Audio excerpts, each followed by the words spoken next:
politik itu bagian integral dari ajaran agama. Politik itu Bagian yang integral dari ajaran agama. Meninggalkan politik berarti meninggalkan banyak aspek ajaran agama.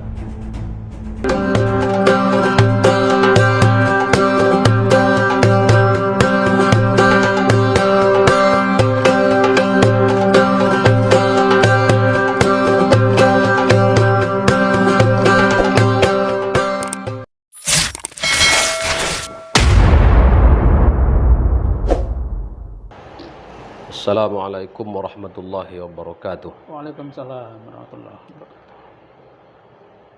Saudaraku sekalian, alhamdulillah hari ini kita hadir kembali di Mulia Voice untuk membincangkan yang kali ini tema kita tidak kalah menarik dengan tema-tema sebelumnya, yaitu merawat partisipasi politik umat. Saudaraku sekalian, kita memang melihat sekarang bahwa partisipasi umat di bidang politik begitu sangat meriah, Prof ya. Sangat meriah, sangat masif, baik di tingkat elit ataupun di tingkat akar rumput. Itu menarik perhatian kita semua sebenarnya. Tapi bagaimana supaya partisipasi umat yang begitu masif kelihatan sekarang ini nantinya menjadi membawa maslahat, yakni membawa maslahat bagi bangsa dan negara. Nah, inilah yang akan secara intensif insyaallah kita bincangkan dengan guru kita Profesor Syahna Rahab. Apa kabar Prof? Sehat Prof? Alhamdulillah sehat Pak Saan. Terkait dengan tema ini Prof, yang pertama barangkali yang hendak kita tanyakan, apa sebab muncul partisipasi yang begitu masif sekarang ini Prof? Partisipasi umat di bidang politik ini maksudnya Prof? Iya, terima kasih Pak ya. Saya lebih dahulu ingin mengingatkan kita bahwa negeri ini sebenarnya negeri yang kemerdekaannya itu diperjuangkan secara politik.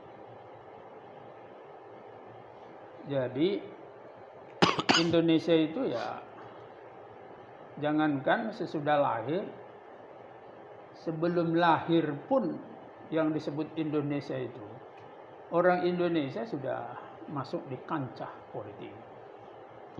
Karena seringkali disebutkan para pemimpin kita bahwa kemerdekaan ini bukan dihadiahkan. Bukan dihadiahkan, tetapi diperjuangkan. Diperjuangkan. Betul. Perjuangan itu bisa dalam spektrum yang sangat luas, bisa dalam bentuk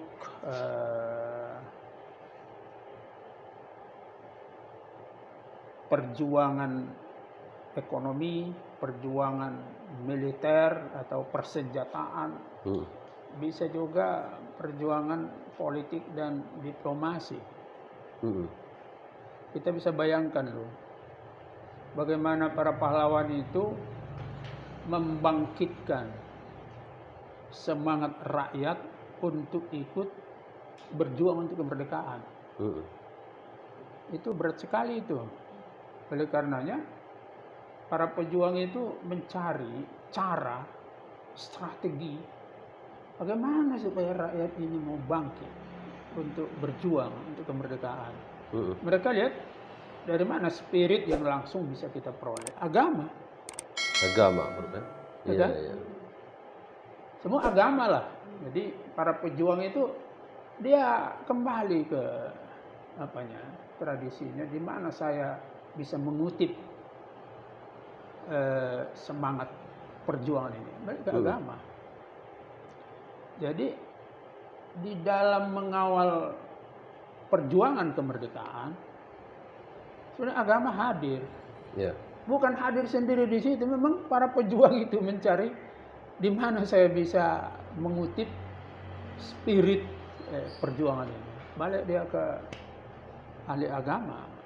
Kita lihat misalnya Bung Karno itu kan mencari guru kemana-mana. Mencari guru agama agar dia bisa memperoleh semacam spiritual untuk melanjutkan perjalanannya. Kalau nggak didorong oleh agama, bisa kehilangan semangat. Betul, Prof. Betul. Senjata kalah, kecerdasan kalah, teknologi kalah, pengetahuan kalah, kan bisa mundur itu. Iya, Prof. Betul. Ya kan? Di mana lagi cari cari amunisi? Para pejuang itu cari guru gitu, karena guru itu memberi semangat unkonvensional, out of the box, ya, bukan seperti cara-cara biasa. Mengawal perjuangan itu kasih uang, kasih beras, kasih bekal. Tapi ulama, para ustadz itu memberi bekal yang nggak makan pun bisa digunakan. Nggak makan pun bisa digunakan. Digerakkan udah. Kalau kasih beras, ya kan, atau dikasih senjata, kalau nggak kasih beras nggak bisa. Dia harus makan dulu baru dia gunakan senjata itu. Tapi kalau spirit agama nggak makan pun bisa digunakan. Jadi digunakan. Agama itu sudah hadir, ya. Oleh karenanya dalam hal-hal terjadi krisis, agama itu hadir menyertai anak-anak Indonesia. Kalau dulu krisisnya bagaimana perjuangan kemerdekaan, sekarang kita mengalami krisis yang luar biasa. Ya kan? Bagaimana kita menghadapi disparitas, ketidakadilan, ketimpangan. Bayangkan itu. Ada di Indonesia ini gaji dia 600 juta satu bulan. 600 juta satu bulan, Prof. Nah, 600 juta itu satu apa itu? Satu Pajero, ya kan? Satu bulan. Tapi ada orang Indonesia itu cuma 600.000. 600.000 itu 2 goni beras sudah selesai. Ya kan? Iya. Jadi disparitas. Yang kedua, memang pasca pandemi, ya kan? Indonesia itu juga masyarakat dunia mengalami ledakan partisipasi. Jadi bagaimana kita berpartisipasi di dalam membangun atau memperbaiki kehidupan kita. Dan yang ketiga, Indonesia ini, saya kira juga dalam dunia, mengalami apa yang kita sebut dengan supremasi. Jika bukannya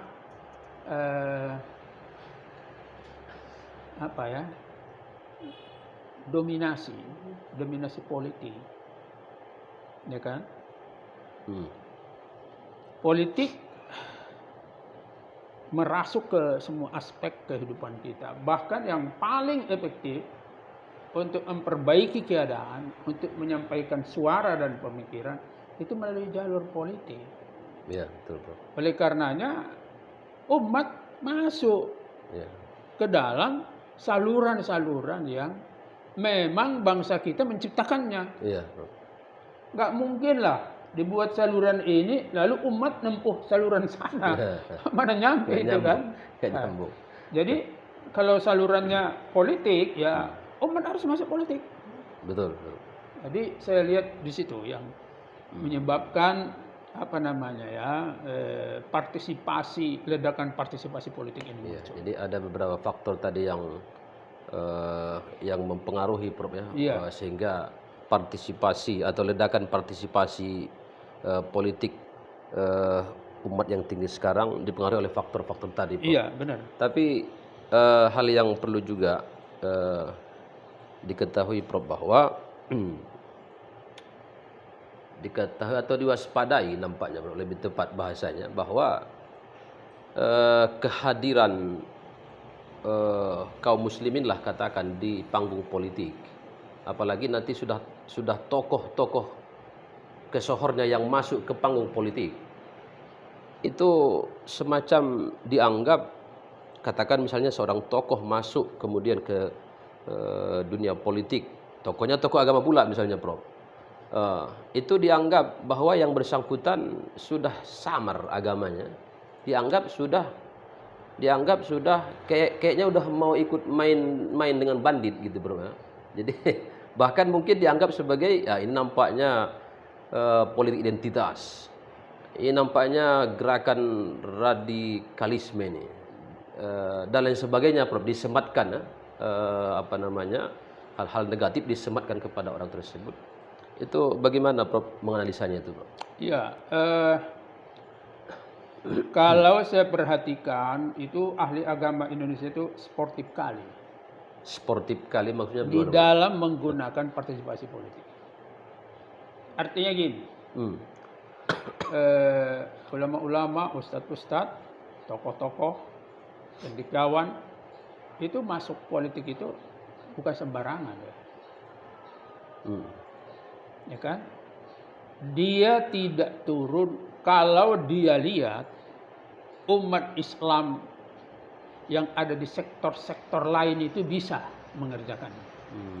Misalnya orang yang bekerja di sektor politik, sektor sosial, sektor ekonomi, ya kan? Nampak dia bisa. Kalau bisa, ini ulama dan cendekiawan Muslim itu ngerjakan pekerjaan hariannya itu, ngajar, ceramah, membina pengajian untuk kesadaran, itu kerjanya. Kalau kawan-kawan di sektor politik ini kelihatannya bisa menghadirkan sesuatu yang memberi rasa nyaman kepada umat.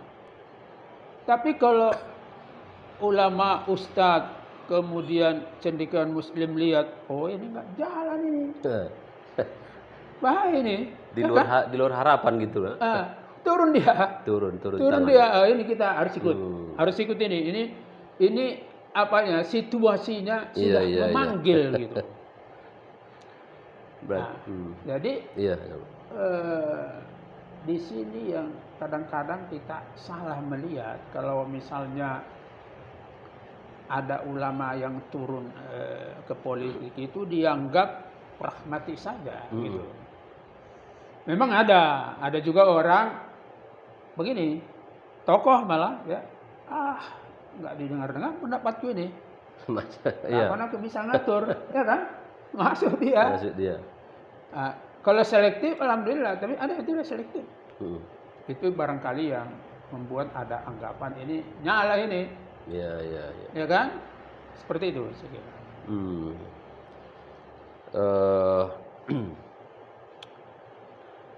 Yang tadi Prof bahwa itu dianggap sebagai nampaknya nih Ustadz ini mau menggerakkan politik identitas, mau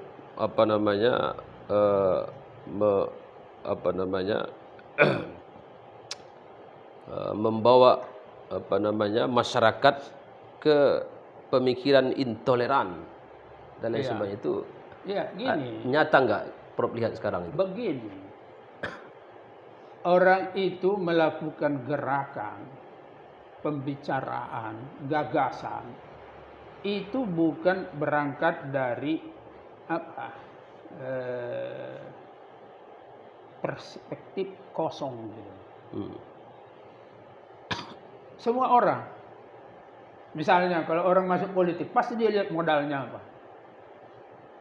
Saya mohon maaf, adanya orang mau masuk politik, tapi modal yang dia lihat, dia berkawan-kawan sama pemabuk. Lalu dia inventarisir seberapa jumlah pemabuk di wilayah ini, maka dia lakukan pendekatan itu. Pendekatan itu ya Bro. Iya kan? Nah, jadi banyak pemabuk, ya kan? Mengapa orang hitung-hitung community? Gemilang mohon maaf saya, sedangkan PKI aja menghitung berapa kekuatan. Berapa sekarang orang kita? Nah, kalau dia sudah tahu modal sosialnya, social benefitnya, dia akan bicara menurut perspektif itu. Nah, sekarang ustadz, agamawan atau ulama turun ke politik. Emangnya dia pakai modal apa? Iya, iya. Kan nggak mungkin dia modal pariwisata, ya kan? Jadi modal dia adalah ada social benefit, ada modal sosial Iya, yang iya, iya. dimilikinya, yaitu banyak umat yang ingin perubahan dan kebenaran. Jadi dia itulah digerakkannya. Nah, jika dilanjutkan akan menjadi radikal atau apa namanya ya, intoleran. Itu masalah kedua. Artinya belum tentu. Belum tentu karena banyak juga ahli agama yang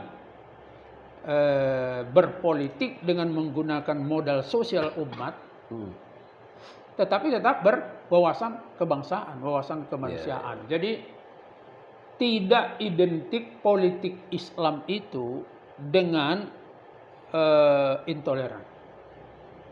Tidak juga identik politik Islam itu dengan radikal. Tapi politik Islam itu adalah politik yang maslahat. Ya. Kira-kira gitu. Ya. Berarti wajar saja itu Prof ya. Dia menggerakkan orang-orang yang satu semacam tadi Prof katakan itu Modal sosial. Modal sosialnya. Iya. Wajar saja kalau kemudian orang menilai itu karena kebetulan itu tokoh agama disebut dengan politik identitas keagamaan, itu tak bisa dihindarkan Prof ya. Ya, gini, kita sudah pernah diskusikan. Kalau politik identitas dalam arti positif, ya nggak apa-apa. Iya. Memang itu yang bisa, dia nggak mungkin dia. Misalnya gini ya, dia ustadz, lalu dia bicara ekonomi, modal dia jadi ekonomi, nggak bisa dia. Iya. Justru dia tidak proporsional, Iya, iya. ya kan?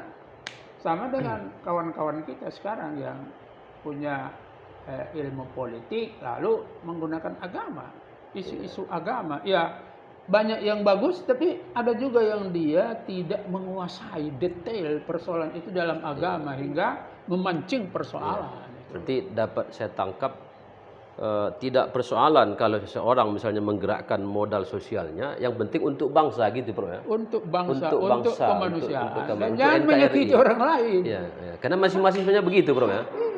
Pasti modal sosial dia yang dia gerakkan untuk katakanlah mendapat satu kursi misalnya di DPR. Tapi yang terpenting tadi itu dilakukan untuk bangsa gitu Bro ya. Untuk saya NKRI. mohon maaf Ya. Saya ada anggota DPR. Dia terpilih, tapi sebelumnya profesinya itu jualan anjing. Toke anjing dia. Toke kemana-mana. Membeli dan menjual. Dengan profesinya itu, dia banyak ketemu orang. Banyak ketemu orang. Ketemu orang, baik dia membeli ataupun dia menjual. Iya, iya.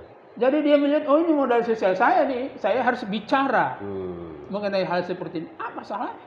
Apa salahnya? Betul, betul. Asal jangan dia bilang semua harus memelihara anjing, kalau enggak saya potong kepalanya, itu baru masalah, ya kan? Tapi kalau profesinya seperti itu, lalu dia lakukan, enggak ada masalah. Baik. Asal dia tahu bahwa ini negara Pancasila, jangan langgar itu. Nilai-nilai yang terkandung dan norma-norma yang terkandung. Baik, Bro. Kalau begitu berarti partisipasi politik umat ini berarti sesuatu yang harus dirawat, Prof ya, atau bagaimana? Iya itu ya. Diminimalisir atau dirawat, jadi dikembangkan begini ya, saya ingin menyerukan kepada semuanya bahwa politik itu bagian integral dari ajaran agama. Politik itu bagian yang integral dari ajaran agama. Meninggalkan politik berarti meninggalkan banyak aspek ajaran agama. Jadi nggak bisa itu, nggak usah bermimpi bahwa umat Islam itu meninggalkan politik. Soal nanti tensi politik, ya, model politik itu bisa didiskusikan. Jadi politik itu bukan unthinkable, ya, artinya bukan sesuatu wilayah yang tak terpikirkan di dalam Islam.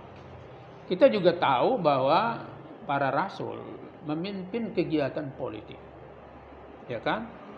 Mungkin ada hadis-hadis atau sabda-sabda dari para rasul itu yang bicara tentang bagaimana kita harus melakukan strategi politik. Ya kan?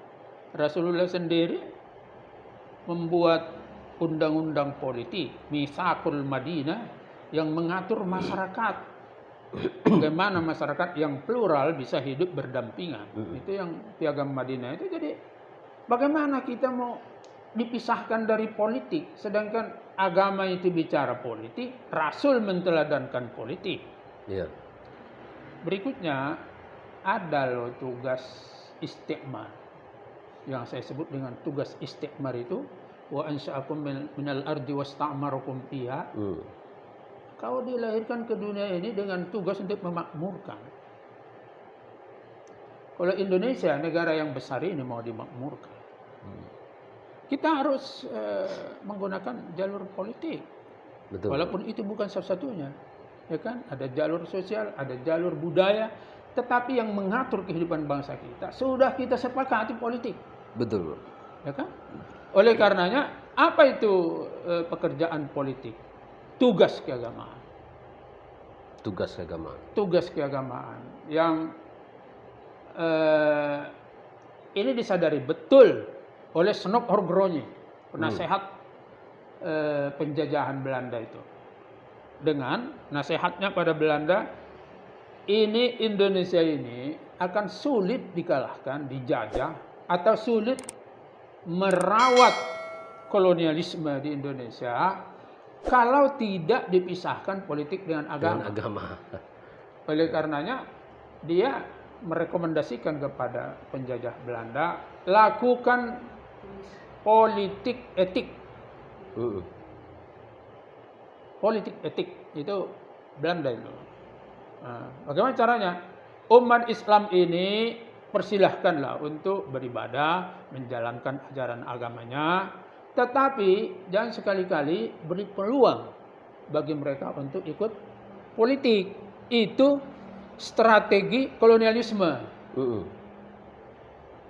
Nah, jadi kita sebaliknya, untuk membangun Indonesia yang kita sebut dengan tugas istikmar, untuk mencapai Indonesia yang maju, sejahtera, modern itu harus melalui jalur politik, gitu. Atau jangan tinggalkan politik.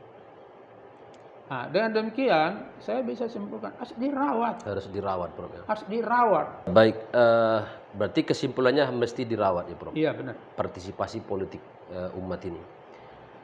Karena dirawat, karena dia mesti dirawat, berarti kan mesti indah, Prof. Iya. Dirawat secara indah dan hasilnya indah. Iya. Tapi yang saya pribadi perhatikan, Prof, di realita sekarang ini sepertinya tidak indah. Artinya masing-masing kita lihat, atau katakanlah kelompok itu masing-masing dikendalikan oleh orang-orang yang mengendalikannya. Kelompok-kelompok Islam tadi masing-masing begitu, sehingga karena satu dikendalikan yang ini, satu sesuai keinginan yang ini, akhirnya gaduh. Memang kelihatan berpartisipasi, masif partisipasinya, tapi gaduh gitu, Bro. Jadi kan jadi tidak indah. Bagaimana supaya indah, Bro? Ya, terima kasih ya. Ini pertanyaan penting dan saya kira ini pertanyaan sepanjang sejarah. Karena kita berharap negeri ini atau bangsa ini akan berumur panjang sampai di hari kemudian, maka pertanyaan ini menjadi pertanyaan yang selalu penting. Kita mulai dulu dari sejarah karena kita jangan ahistoris ya. Nabi-nabi itu, para rasul itu menyampaikan atau menjalankan strategi politik mereka itu secara indah. Indah sekali. Belum pernah data-data yang dijelaskan dalam sejarah mengenai strategi-strategi rasul. Rasul manapun yang membuat kita kesal pada rasul itu. Nah, iya. Kan nggak ada itu, aku benci kali sama rasul yang satu ini, kan nggak ada itu. Iya, benar. Kenapa? Jadi keindahannya itu, keindahan strateginya itu antar zaman, bukan hanya antar golongan, antar zaman. di zaman itu pun sudah begitu, sekarang pun dipuji. Iya, iya. Apalagi antar golongan dalam satu zaman, ya kan? Jadi itu saya kira ya. Jadi Nabi Muhammad SAW memberikan apa kepada kita ya? Memberikan teladan yang luar biasa bahwa strateginya itu mau menunda respon. Jadi walaupun menyakitkan istilah sumbu pendek itu, ya kan? Ada orang bilang semata-mata itu sumbu pendek katanya. Merah kebingungan dengarkannya, ya kan? Jadi menghadapi manusia di dalam menjalankan strategi politik, kita harus mampu menunda respon. Kita pikirkan dulu, kita olah dulu apa yang harus kita lakukan, baru kita lakukan. Ada seorang cendekiawan mengatakan, sebenarnya aku sudah dibunuh 2 tahun lalu kan. Ya kan?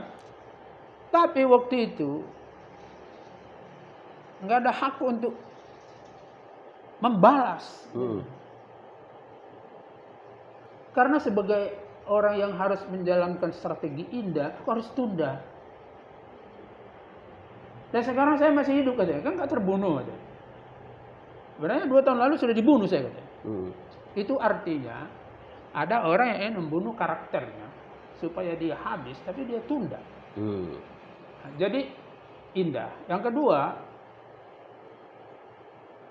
belajar dari strategi Rasul dan para politisi itu memang jangan vulgar. Jangan vulgar. Menggunakan bahasa-bahasa vulgar. Vulgar itu kasar, kotor, menyakitkan, bahkan bisa membunuh karakter. Ya, itu sepatutnya tidak digunakan di dalam politik Islam. Jadi dia katakanlah sesuatu sesuai dengan kewajaran di dalam itu yang pernah kita diskusikan di dalam pesan, di dalam bangsa dan di tengah masyarakat. Itu yang kedua ya. Yang ketiga menurut saya itu bolehlah Bapak mengatakan bahwa ada orang-orang yang dikendalikan melakukan kegiatan-kegiatan politik. Mungkin salah satunya itu buzzer-buzzer itulah. Buzzer-buzzer itu kan sering menggunakan bahasa-bahasa vulgar. Saya berharap mereka juga dapat membaca hadis dan sejarah bahwa sahabat-sahabat Rasul itu nggak boleh dihina. Ya kan? Menghina Rasul itu dan sahabatnya itu bukan kau peroleh itu akibatnya dalam jangka pendek, tapi di depan Tuhan kau diadili. Nah kan, untuk apa kau jadi berkoak-koak sekarang tapi di hadapan Tuhan kau dipijit oleh siksa, ya kan? Jadi itu, jadi kira-kira ada penghalusan politik. Penghalusan politik. Rasul mengatakan kan, Innallaha jamil yuhibbul jamal. Qulil haq apa? Khairan aw liyasmut apa? Man kana yu'minu bil yawmil akhir falyaqul khairan aw liyasmut. liyasmut.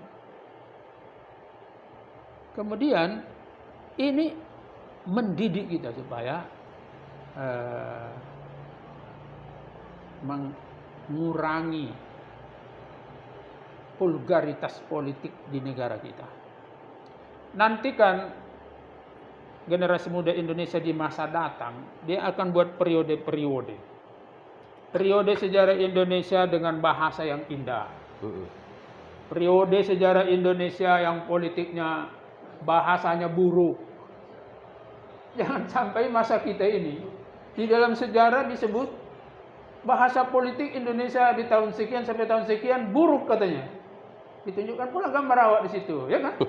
Nah, jadi kita hindarkan itu karena sebentar, kita ini hanya sebentar ikut berpartisipasi dalam perjalanan sejarah politik. Kira-kira gitu. Baik, kalau boleh mundur sedikit ke belakang, Prof. Boleh? Tadi Prof singgung ketika menjelaskan bagaimana partisipasi politik umat itu harus dirawat. Tadi Prof singgung sedikit tentang bahwa ada semacam gerakan dari semacam Snok-Hogron tadi itu Ya. yang hendak membunuh peran politik Islam dalam kehidupan berbangsa ini.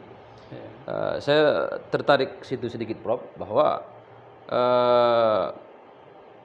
mengapa selalu banyak orang yang menginginkan pemisahan agama dari politik dari agama ini Prof?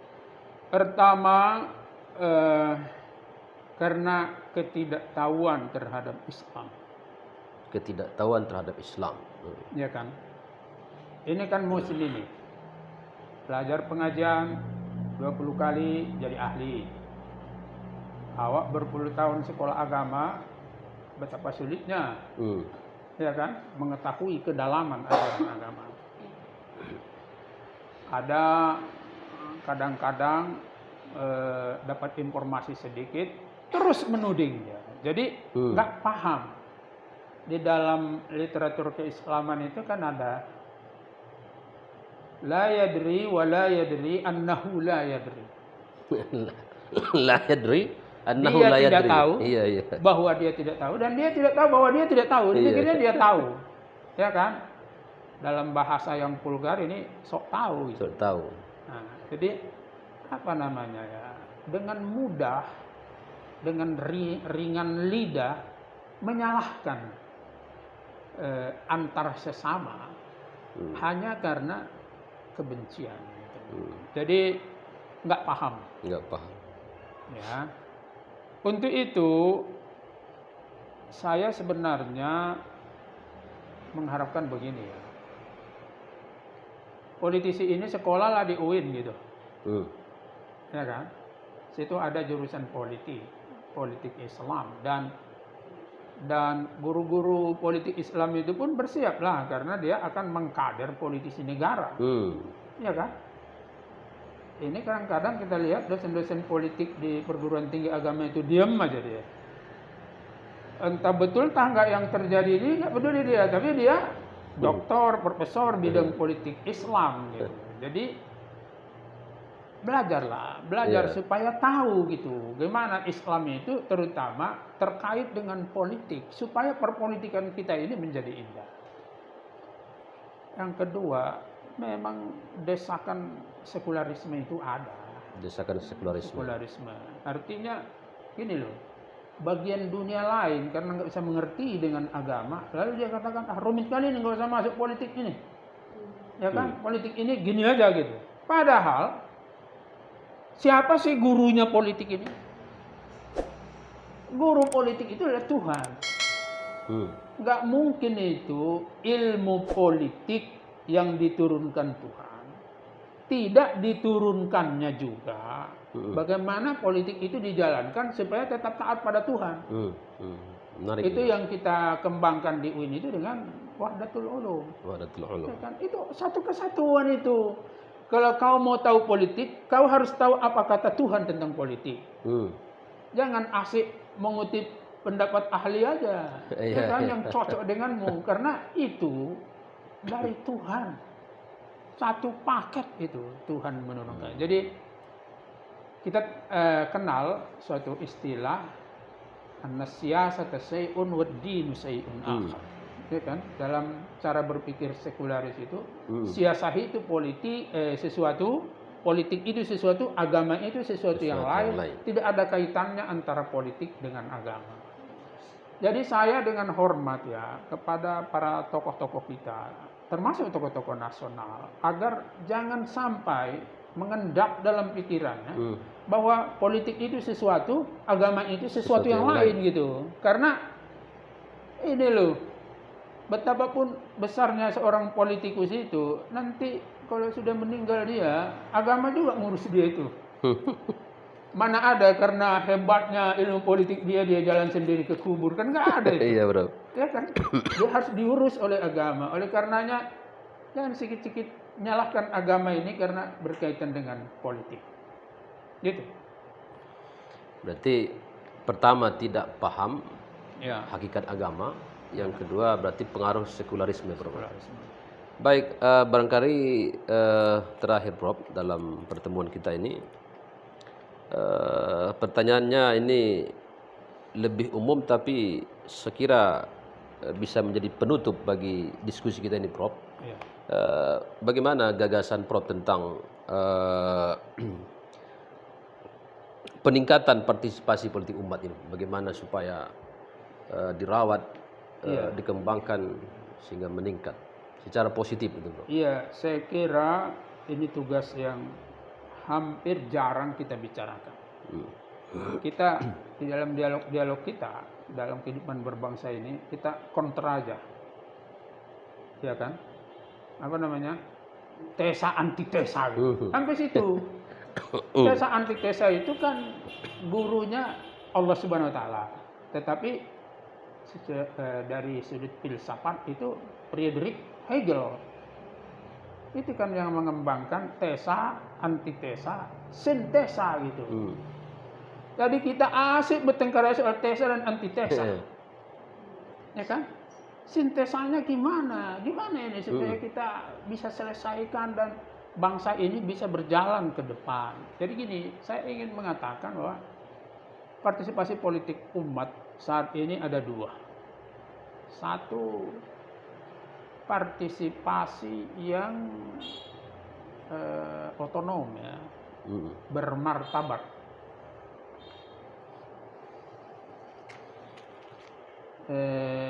Dignity.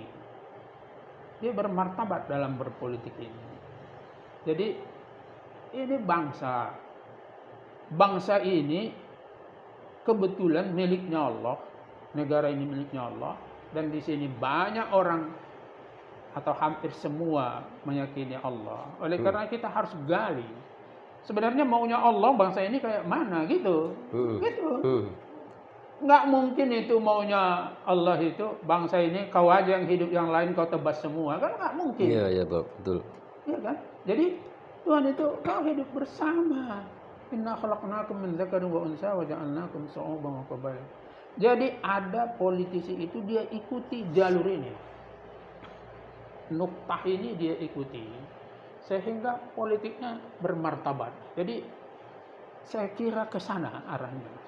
Yang kedua ada politik yang saya sebut sebenarnya itu apa ya? Segan menyebutkannya. Sebenarnya ada yang mengistilahkan dengan politik parasit. Ada bahkan yang lebih kasar lagi politik menjilat ini. Jadi ada partisipasi politik tapi dia parasit, numpang aja sih. Aku numpang ya, siapa tahu nanti bersama kau aku dapat sesuatu. Ada tadi yang lebih kasar itu politik penjilat. Jilat kau supaya kau kasih aku sesuatu. Cara-cara ini oleh politik yang tadi bermartabat nggak mau dia. Jadi bagaimana kita ya dalam dua jalur ini semua harus bermartabat. Maka agama ini memang luar biasa. Dia katakan ini sementara ini.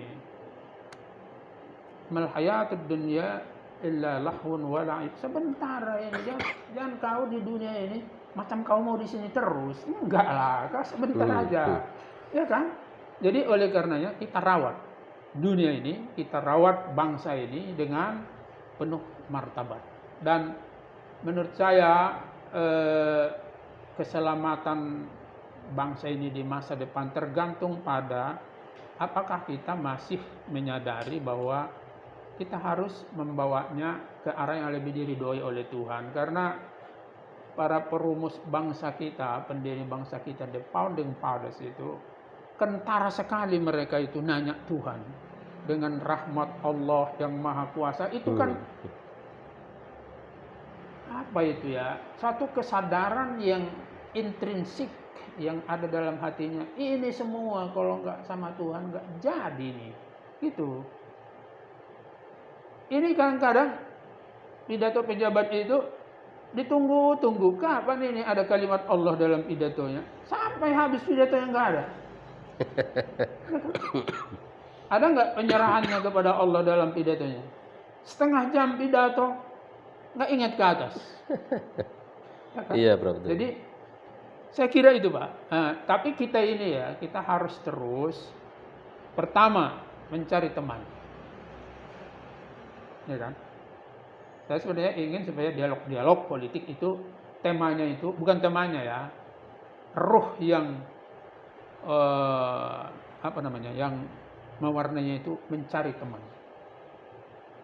titik temu, bukan mencari lawan. Oleh karenanya Allah itu mengatakan ta'alau ila kalimatin sawa bainana wa bainakum. Kira-kira gitu. Terima kasih.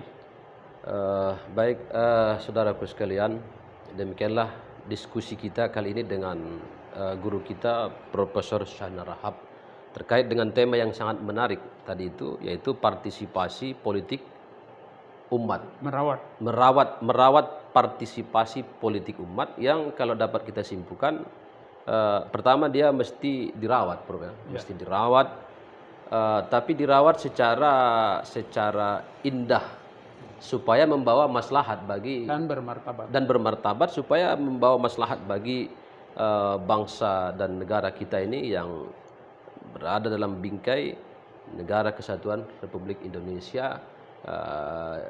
Kemudian lebih tegas lagi barangkali bahwa makna merawat partisipasi tadi berarti tidak boleh dipisahkan dari agama, Prof, ya. Agama tak boleh dipisahkan dari politik. Politik tak boleh dipisahkan dari agama. Itu termasuk makna merawat yang Prof tegaskan tadi, Prof, ya. Baik, saya kira ini ilmu yang sangat bermanfaat bagi kita semua dari guru kita Profesor Rahab. Mudah-mudahan di lain waktu kita dapat berdiskusi kembali, Prof, ya, baik dalam tema yang sama atau tema-tema yang lain yang juga tidak kalah menarik, Prof. Baik, sampai di sini pertemuan kita. Assalamualaikum warahmatullahi wabarakatuh. Waalaikumsalam.